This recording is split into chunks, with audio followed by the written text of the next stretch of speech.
दोस्तों, जैसा कि आप लोगों ने सुना होगा कि त्रेता युग में चैत्र मास के शुक्ल पक्ष की 9वीं तिथि पर श्री राम ने कौशल्या और दशरथ के यहाँ जन्म लिया था। श्री राम का अपने तीनों भाइयों भरत, लक्ष्मण और शत्रुघ्न से निस्वार्थ प्रेम करते थे। तीनों भाई भी श्री राम के प्रति गहरी आस्था रखते थे।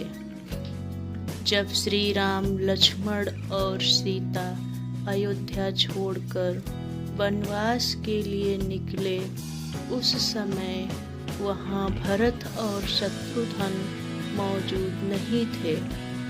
कुछ समय बाद जब भरत और शत्रुघ्न अयोध्या पहुँचे तो उन्हें पूरी घटनाक्रम की जानकारी मिली। उस समय तक राजा दशरथ का निधन हो चुका था। ये बातें सुनकर भरत अपनी माता कैकेयी से बहुत क्रोधित हो गए थे।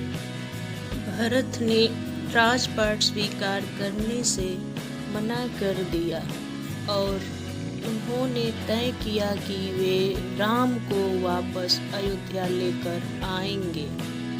भरत तुरंत ही श्री राम को खोजने के लिए अयोध्या से निकल पड़े।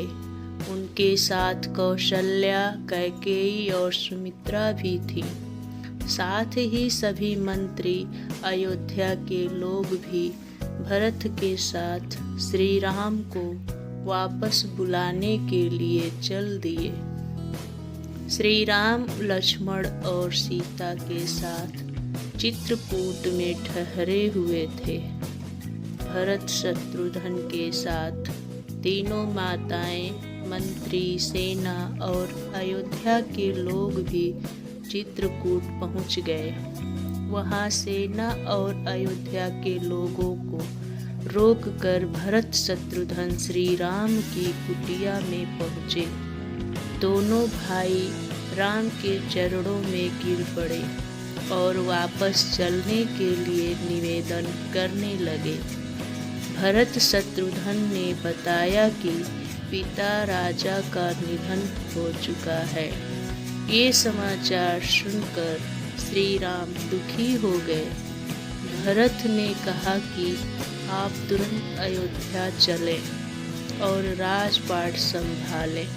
मैं आपका छोटा भाई, आपके पुत्र समान हूँ।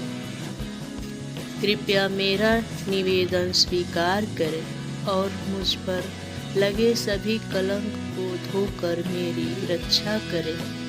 श्री राम ने भरत से कहा कि मैंने पिताजी को वचन दिया है कि मैं 14 वर्ष का वनवास पूरा करके ही अयोध्या वापस आऊँगा।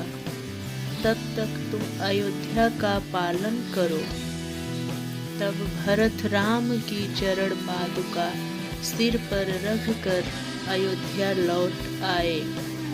उन्होंने अयोध्या के बाहर ही एक कुटिया बनाई और सिंहासन पर श्री राम की चरण पादुका रखकर एक सेवक की तरह राजपाट चलाया।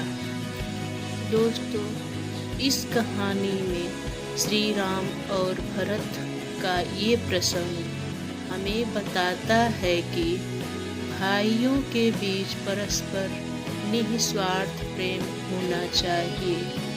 जब भाई एक दूसरे के सुख के लिए खुद का त्याग करते हैं तो इस रिश्ते में प्रेम हमेशा बना रहता है।